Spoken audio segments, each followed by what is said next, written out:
Hi FlossTube, this is Beth. Welcome to my FlossTube channel, and I am stitching in my pajamas. For those of you that have been waiting patiently for me to put out another episode, my apologies that it has been a hot minute, aka months and months and months, since my last video. Lots of things going on. And for those that are new to my channel, welcome. And I hope you enjoy what I share in regards to my cross-stitch journey. That's mostly what I talk about here, but there might be times that, little other things come up. But for the most part, this is a cross-stitch channel. Lots has been going on since my last episode. I think that I am on episode 4 here, so I'm just, burning it up here with all my channel. But anyway, so for those of you that don't know, I am one half of my sister Samplers, and we are a antique sampler reproduction business. This was our second year at market, so we launched at market last year, and this is our second year at market. So a lot of my early months in the year are taken up getting ready for market and getting designs published and stitched and whatnot. So that's where a lot of my time goes in the early part of the year. And then my regular day job is I work for Glory on a Thread. And so that also takes up a lot of my time, especially getting ready for market. So that's the excuse I'm going to give for being so late with my videos. But in the meantime, I hope you enjoy what I have here. So I am leaving tomorrow for StitchCon Weekend B.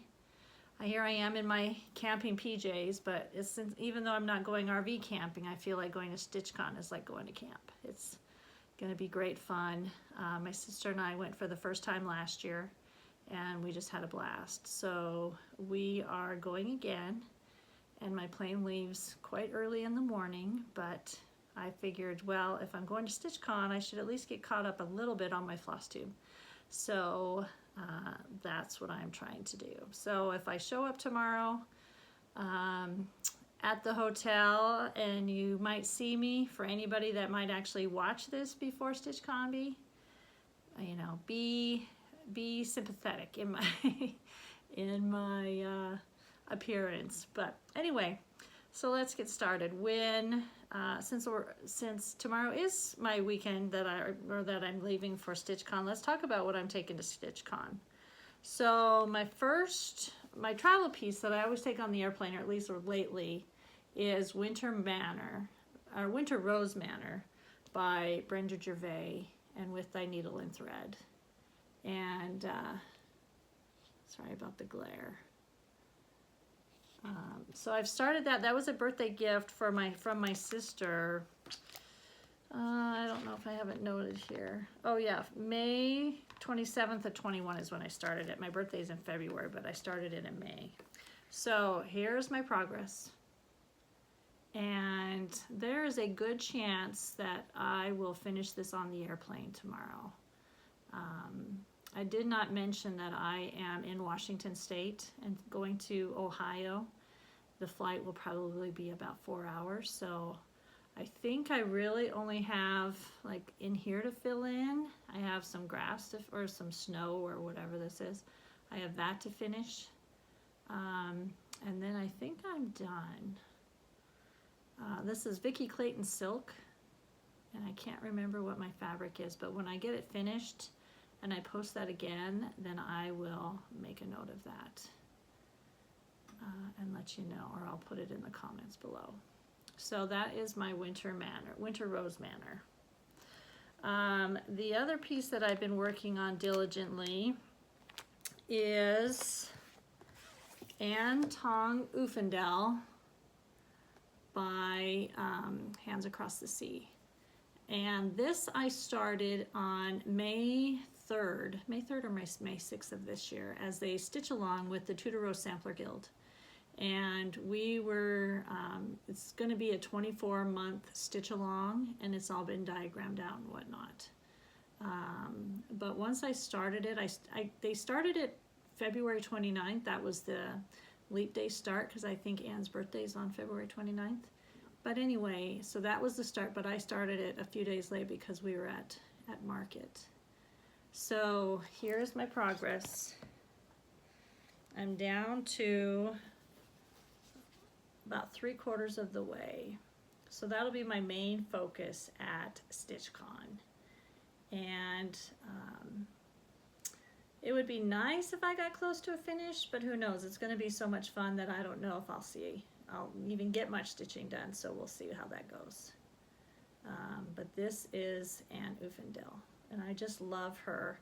I'm not a huge fan of freehand, and all of the satin stitch right through here was all freehand satin stitch, so I outlined it with back stitch, and then I put some straight stitches in it to pad it, and then I satin stitched over it. So I'm really happy with the way it turned out, even though it's not my favorite. And you can see it's down here too. So, but I'm really happy with the way it's looking. And this also is Vicki Clayton silk on fiber on a whim fabric.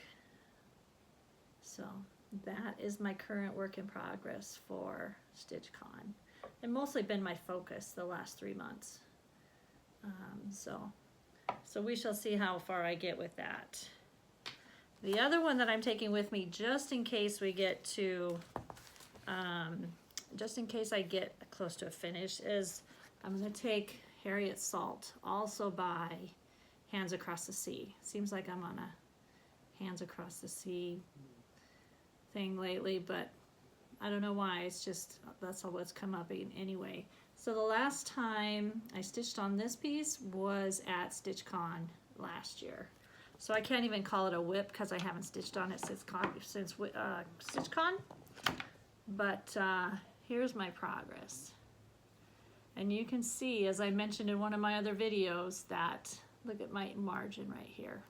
So I did okay here, but somewhere my math got off. And I have to believe that it's because this is stitched on 52.65. I was even looking at I found the tag here in my chart. It's weaver's cloth. And weaver's cloth is usually what you use for punch needle. So I have to believe that I might have gotten the 52 and the 65 part off when I was doing my math to figure out where my starting position was going to be. So we shall see what I do over here. I'll probably but I'll sew some fabric on the edge, so when I frame it, I can still frame it. But yeah, this is 52.65. I'm using Gloriana thread, Tudor silk with I think it's Schoolhouse Red. I can't remember. And then I dyed it myself. And what's interesting about this, if you're interested in trying weaver's cloth, when I was looking at the price, this piece of fabric, it's 18 by 22, it was a whole $2. So it's inexpensive. But I wanted something that was going to get me close to the original size. And so I got this from Janine at Acorns and Threads. She said, try this. And so that's what I decided to try it on. And so I dyed it myself, and then we'll see how it turns out. But it's quite fun, and it's fun to stitch it in the monochrome color, but this whole margin over here could prove to be challenging. But I'm not quitting. I'm not giving up, and we'll see how that goes. So those are my projects for StitchCon. Now that I've shown them, I can go and pack them in my suitcase and get them ready for the big trip. Hopefully my suitcase isn't overweight yet. I haven't quite figured that out yet. Still talking about StitchCon, I'll show you what I've made for my Smalls Exchange. I'm sure, like I said, I'm not sure a whole lot of people are going to see this before StitchCon or even be at StitchCon, so I'm not super worried about it. But if you are going to be at StitchCon and you want to be surprised, then fast forward a few minutes. But anyway, so my theme this time around is bees. So I've taken this black case, this black travel jewelry case, and ripped it apart. and then I lined it with honeybee fabric. And so the back here and the edging is like a honeycomb pattern. And then I put in this little pocket here that says pure honey, and it's got elastic in it. And then behind here I put in, it's like a magnet sheet, so it's not super strong, but it does allow my little bee here to sit with this little magnet on him. So for my exchange part, I've made this little fob for these scissors, and I've made the cording, and then I put on the back just the date and the bee. And this is actually Betsy Morgan's bee contained scissor fob. I've stitched the bee contained already, and so I thought, well, I'll stitch it again because I wanted this fob. So, and it comes up and down on the cording if you want to move it on the cording. But last night I stayed up until 3 o'clock in the morning trying to get this done. So that's, 2 nights in a row of staying up late is probably not going to fare well for StitchCon, but yeah, so this is my exchange piece for the Smalls Retreat. And then with all the accessories that I have in here, I have a little tomato pincushion that I made. This is just a wool ball that I've put pearl cotton around, or actually this might be DMC, made a little top and then put a button on the bottom to kind of help stand it up straight. I have a Cricut, and so I made the little glass bottle, or I had a little glass bottle hill, and I wrote the word needles on it in the yellow to kind of match. I have a needle threader. I have a little travel Ort container that opens up and you can put your Ort threads in. And then out of the same fabric, I've made these little floss drops. So the back is the bee, and then the front says be happy. So I kind of fussy cut it so that I can get the be happy kind of in the middle. And then I have my little bee magnet and a little emery, because everybody needs an emery board, right, for their stitching.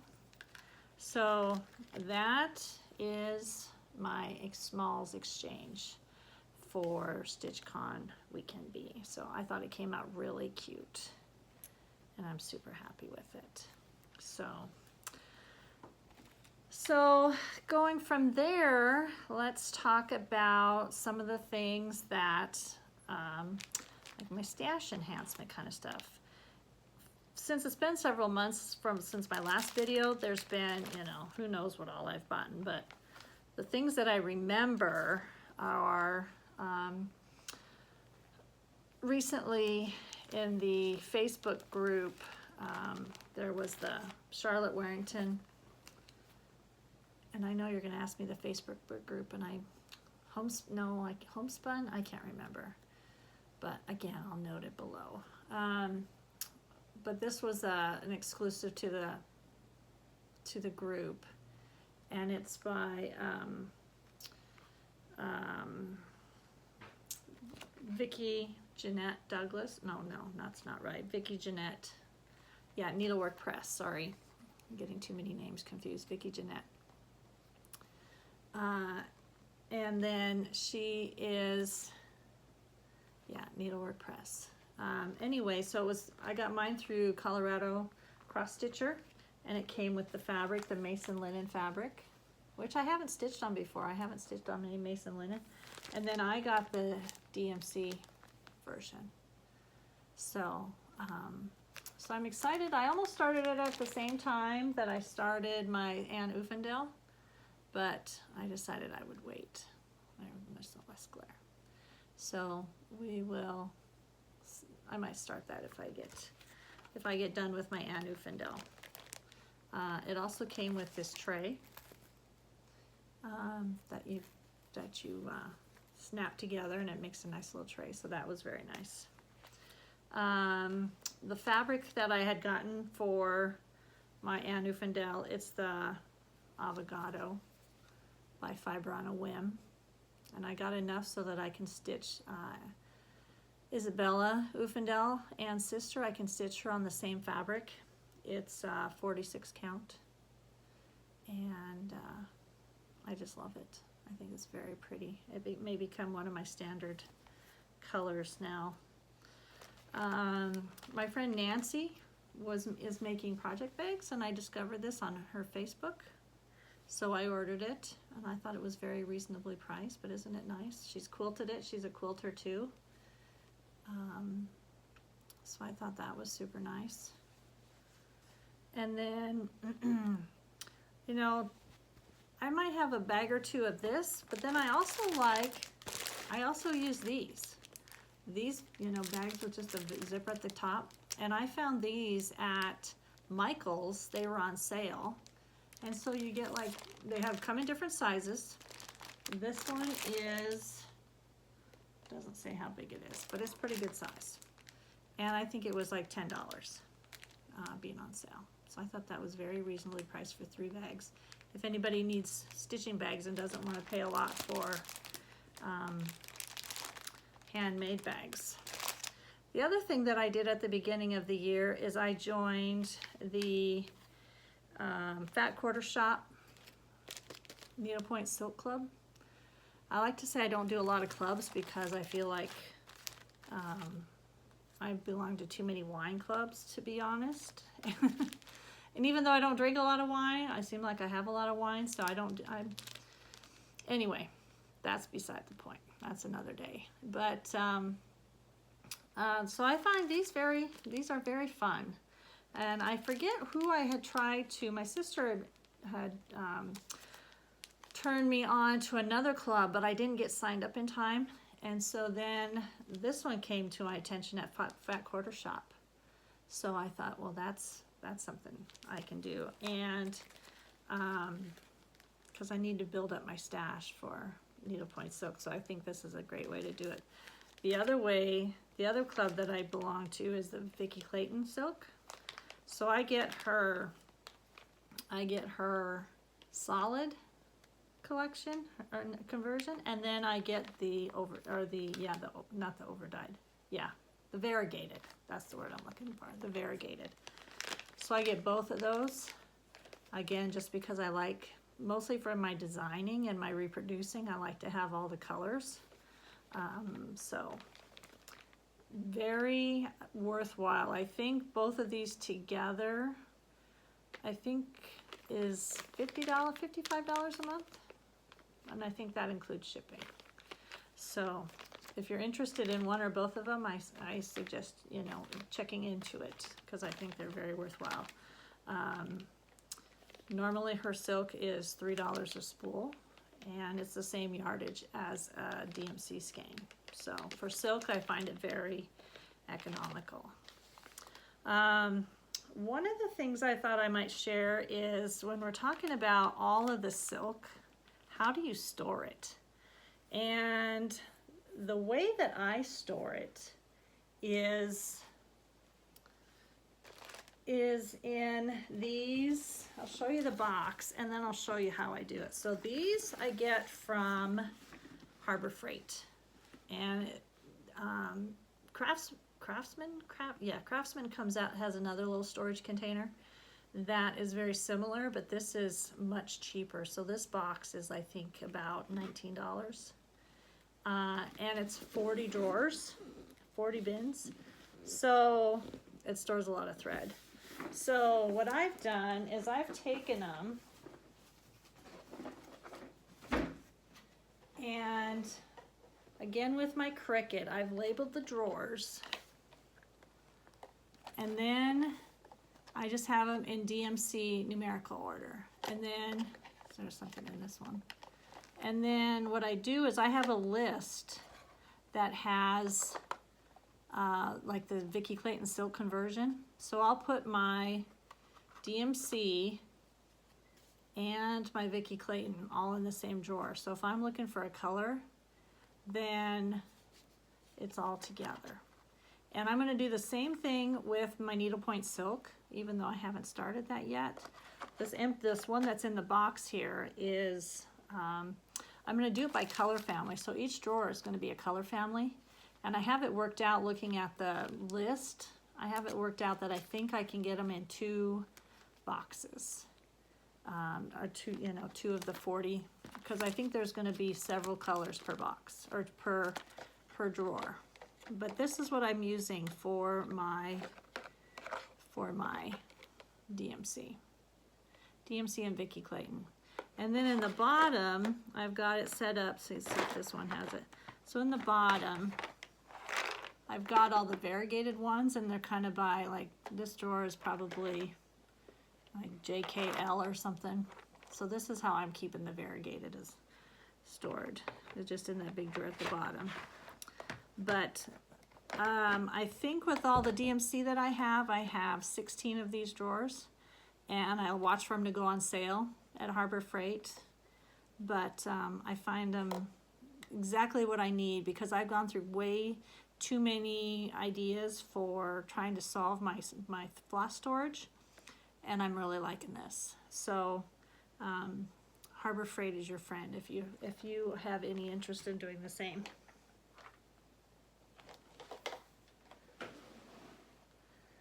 Something else that I wanted to show that involves my silk is for Ann Ufendel. I don't think I have my case. Anyway, I have a box of all of the thread and I have it in spools because I'm using the Vicki Clayton. But when Vicki used to have her silk come out, she used to have it single strand, and I used to really like single strand, and that's why I like 103 is my favorite, because I can just pull it off the spool as a single strand. So, but she stopped doing single strand and she went to all 6 strand. So I've had to come up with a way to try and wrangle the thread, because I'm not a fan of winding it back on the bobbin, and I'm not a fan of it in a pile in my stitching box. So I had to come up with another way to do it. So my idea was, I had seen on Linen and Scraps, their FlossTube, Molly and Kathy, back in episode 7 from last year, or over a year ago. They created thread beds, and I really liked that idea. And you know, their thing was, you know, make it your own. So what I did is, theirs was kind of small and compact and made out of paper. So I made one that is big, and I used craft board, so it's a little thicker, and then I put padded, you know, like fusible interfacing on it, but it's padded. And then I used some wool felt to make the binding. But then on the inside, I also put the wool felt, and I have it with the, you know, they recommend like maybe putting the stickers, you know,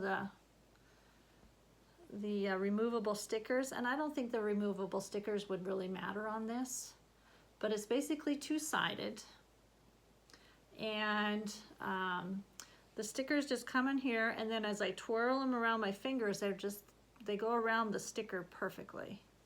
And then what I do is I bought this pillow pad from Amazon, and that's exactly what it is. It has this funny shape because you can sit it at different angles for your book. It's for books. So anyway, so then what I do is I put this here like this, and then it just sits where it sits on the arm of my stitching chair. So then I can just sit and pull from it, and I don't have to keep going back and forth to my box and getting my, you know, threads and rewinding them back on the bobbin and that kind of stuff. And then what I do is, if I'm traveling with it or something, then I make working copies of my charts, so I'll just put my charts in here. I'll fold it back in, and then as part of my design, I put this, make this neater, but this is just like baby headband, you know, stretchy, and then I just loop it around, and then it's ready to go. But it's bigger than the one that Kathy and Molly make, but I really like the way that it's turned out because I needed something bigger. I had small thread beds, but they weren't big enough for all my thread that I had. So this works out. I guess it's upside down. It works out really well. And I like blue and this Strawberry Thief fabric from the William Morris print. I discovered I have lots of things. I have a pincushion in this, I have a fabric roll in this, and so I decided I was going to hunt down some fabric and make my modified thread bed out of it. So it's working out really well for me, and I'm super happy with it. This is a challenge to try and get on the airplane. So when I traveled with it to Texas to go to a retreat, I scrunched it up pretty, as tight as I could, and then wrapped it with the, not plastic wrap, but the sticky stuff. And then that kind of scrunched it up and made it easier to travel with. So yeah, so that's a good idea. If you're interested in something like that, I highly recommend it. Something else that I came across recently when I was shopping at Michael's at the same time I got those project bags that were inexpensive. There is this knitting needle holder or a crochet hook holder. I guess maybe it's crochet hook with the different sizes. And I'm going to use it for scissors. I don't care that the scissors aren't going to touch the hole down here, but it's going to give me lots of different space for me to hold my scissors. So again, there was like a 30% on coupon that I got this on. So again, it was like $9. I thought that was very reasonably priced to hold my scissors. So that might be something you're interested in. One of the things that I did, so let's talk about finishes. If I can figure out where all my finishes went. One of the things that I had finished, for those of you that went to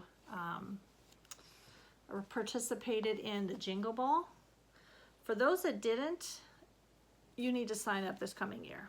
For $10, you get to spend the whole weekend just visiting and stitching online with your friends, and you don't have to take any classes. You don't have to do anything. You just sit and stitch and visit. And I wasn't able to participate in year one, but I participated last year, and super fun.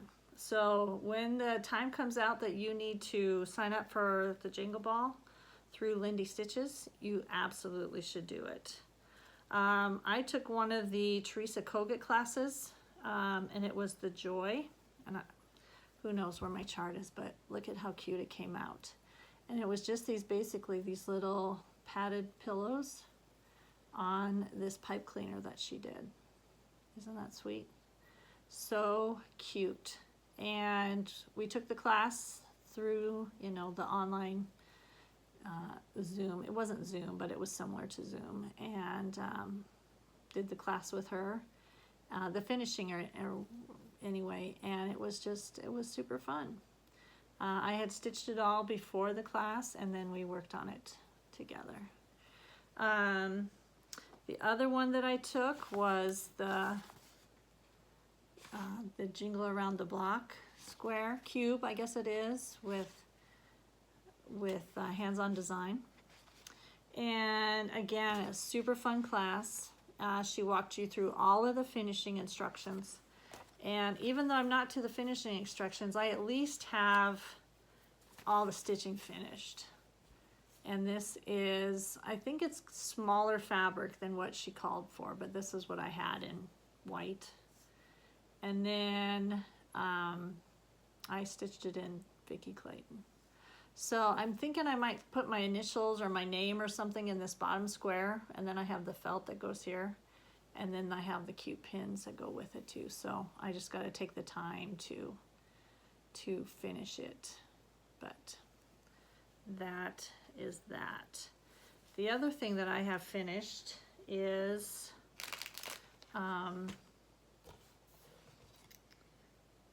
Rosa Ada Featherstone. this was, it comes in a 2-part booklet, and I had started this, I started it a couple of years ago as a stitch along on one of the Facebook groups.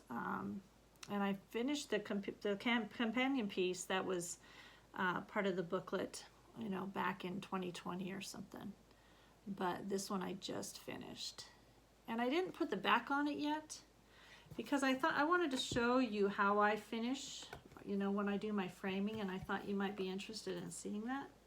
So people are talking lately about, you know, they lace and they pin, or which one do you prefer? And I used to do both. I used to do pinning and lacing. But what I've determined, or what I've decided, and this is my own personal opinion, so don't, you know, nobody has to agree or disagree. It's just do what you like. Looking at all the antique samplers that I get, and I see the nail holes and all of the stretching that's done in the back, I see how weak the linen becomes. And so I wonder to myself, I wonder if the lacing is all that great for the fabric, or if it's going to deteriorate so long from now and it's not going to matter, that, you know, I'm not going to be around to care. So what I do is I pin, so I do all the pinning, and I generally order my frames from Michael's. I wait till they go on sale. They usually have a 75% off sale. And then I order my frames from Michael's. And then I usually order it so that there's a 1/4 inch showing. And then I bring it home and I pin it, and I frame it myself. And what I do is I'll take the measurements from the frame, and then I'll create a basting line along the edge. And I measure it per the frame and not necessarily per the threads of the fabric, because if you have an uneven weave, you might be 18 threads on the side, but you might only be 12 at the top. And there was one sampler I was framing, and I was like, why is it off? Why is it? Because, you know, I was doing 18 here, 18 here, 18 here, 18 here. And then it was really uneven, and it occurred to me, that's not what I should be doing. I need to be measuring it per the frame and the foam core board, because I always order mine with foam core. So then I know the foam core fits in the frame.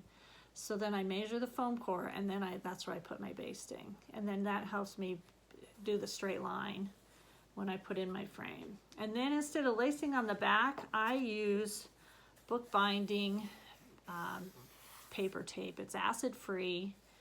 You know, who knows if the stickiness is going to hurt the fabric in the back, but at least I know that it's not taut, and it's not going to pull the threads and, you know, the linen and that kind of stuff. So like I said, that is my own personal opinion. You know, feel free to lace and do whatever you like. But for me, I want to think that the lacing is, you know, might be in the future causing damage to the fabric. But again, who knows what the tape's going to do. So, but it is acid free, and I'm not super worried about it. But anyway, I just thought I would share that. One of the people that we met on the, there it is late at night, at the Jingle Ball, was Christy from Floss Blossom Cousins. And so she, we also met Erica and Jamie and her mom Chris from Pink Stitchers. And so we just had the best time at the Jingle Ball. But we got to meet Christy from Floss Blossom Cousins at Market. She came, her and her friend Holly, who you've heard about, came and visited us when we were at Market and brought us these incredible baskets. So this is part of my haul as well. So my sister and I each got one from Holly and Christy. It was our birthday that week, and hers was the week before mine, and mine was right at market. So we were incredibly blessed with those wonderful gifts from the Amish. And Christy was so sweet. Christy and Holly were so sweet in giving them to us. Getting it home on the airplane was interesting, but I managed to do it. And it was just such a kind gesture. And now we get to go see them at StitchCon. So yes, we're looking forward to our StitchCon trip. The last thing I think I have to share is a new sampler to my collection. So this year my sister and I, we put out, we started a new series with my sister's samplers called,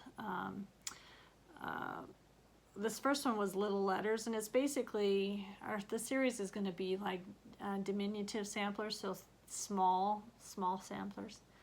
And we started with our very first one of Little Letters, and I don't know if you can see it, but it's right up here on the wall. Anyway, it's just, you just see the base of it, but that's the original. But we had the opportunity to purchase another itty bitty sampler this recently, and so this one is the Sudbury British School. It's dated 1850.